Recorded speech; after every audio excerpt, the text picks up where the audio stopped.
Okay, today we got a 2004. Let me see if I could get it. 2004 Mazda 3 with the 2.3 engine. Customer already called in, supposedly had it diagnosed by another shop.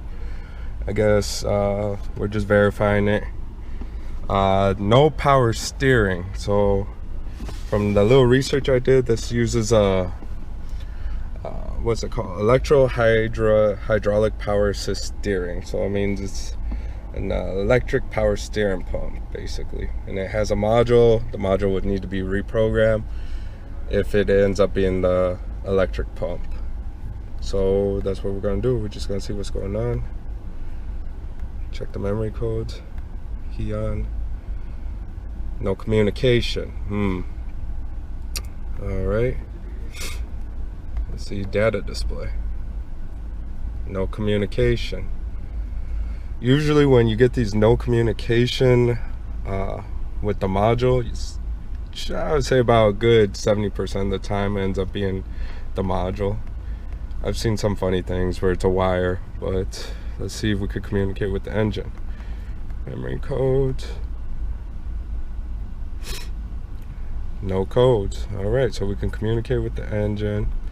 See if we can communicate with the transmission module.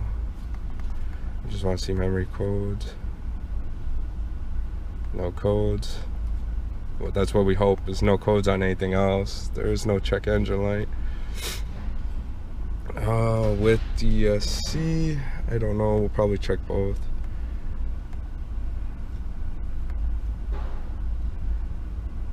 No codes. All right. Without DSC, we'll just check that. I don't know which one it has. No codes. All right. Again, the car isn't here because of anti-lock brake system or any braking issues, just hard power steering. So the only thing I can't communicate is the basically the electric power steering pump. No communication. Next step is we're going to check wire diagrams, do a couple of tests on this, and see if we can figure out and confirm that it is actually the electric power steering pump. Before I get into any of the wire diagrams, here's where the pump is located. It's this whole assembly right here. Got a pressure line, 2 lines, one to the reservoir line, and this is a whole module. Here's where the connectors. Let me get a light in there so you guys can see. Give me 1 sec. All right, so right there, those are where the 2 connectors are. And we live up here in Minnesota, so right here you get all the salt, all the snow. Basically, this probably isn't the best place to put it. Looks like we got a little bit of a leak going on. Before we test any further, I just like doing visual inspections, see if we see anything out of the ordinary. Might have to remove this, the windshield washer tank, just to get to it, but I see to get to the wire connector and test all the wires to see exactly what's going on. But let's look at wire diagrams and we'll go further from there. All right, here we are back at the wire diagram, checking out exactly how the system operates. As you can see right here, here's the battery. Here's the fuse and relay box. I guess there's a power source that goes to the key to turn on the electronic power steering control module. Right here we have the ignition switch. It provides power right here, and I guess it has 2 power sources. There's R, I assume, for red, and then green. I don't know what the L stands for. I guess we'll look at it. And it has the communication wires, and then this one's a ground, and then it has another connector for the power steering angle sensor. I'm gonna rule this one out because nothing came up when we checked for codes. we can't even communicate with this. So where I would start is start by the fuse and then check the power sources, the ground, and then I guess we'll rule it out. We'll see if there's any input coming out from here. That's the problem with this wire diagram. It doesn't really tell you much other than B, C, D, A. You don't know what each one of these wires do. You don't know which one's input, which one's output. So I think all we can do is just scope it and see exactly what's going on. So we'll go back out to the car and we'll see and test the fuses, test the power sources, test for ground. And then once we test those, we'll go from there. All right, here we are back. We're gonna check the fuses here and that one there. I'll show you where they're located.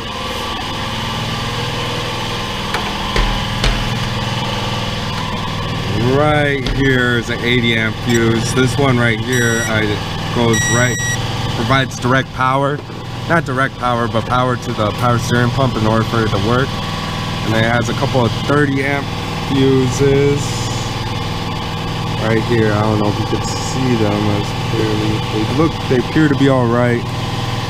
Usually you'll see that the little metal thing in there melted or, completely burnt out.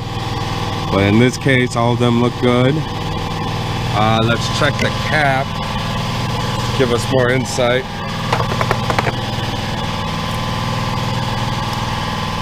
What fuses for what? The 30 key 1, key 2, those you need to check right here. These 230 amp, and right here is a 40. Here's key 2, and here's key 1. Those fuses appear to be okay. And then there's a 10 amp fuse that goes for the power steering right there. I don't know if you see it right here.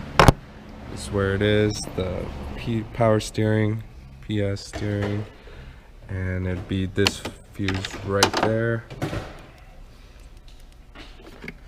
So we're gonna go ahead and test that as well. All right, and we're gonna turn on the key because there should be power there when the key is on. So key's on.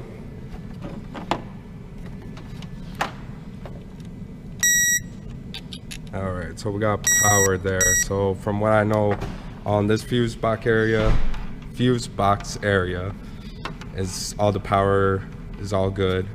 Now we gotta go to the power steering pump, test to see if there's power going there. At this point, we already ordered the power steering pump because I strongly believe it's the pump module that's failing. But yep, so that's where we're gonna go now. All right, so here we are back at the power steering pump. We're gonna test the power, ground, check inputs, outputs. But there's no real clear way to get up there and get to it. So probably gonna drop the whole pump down and see if we can get to the connectors better. And by the looks of it, it looks like there's 2 bolts here. You're gonna have to take off this splash shield. It has more, I don't know if these are snaps. I didn't take this off. One our other mechanic did. So I'm gonna loosen these 2 bolts and see if that drops it down for us to get to the connector and start testing. All right, so I loosened this nut. It still didn't want to go all the way down. And then there's one more nut right here that you have to loosen. It connects to, let me get a light in there for you guys. You can see this stud goes right through here. There's one more nut here, and it drops down pretty low enough, far enough. May have to loosen some connectors. So they put little clips to hold the wires in place. May have to loosen them enough just to drop it down a little further enough, just so I can back probe this and see what's going on with this pump.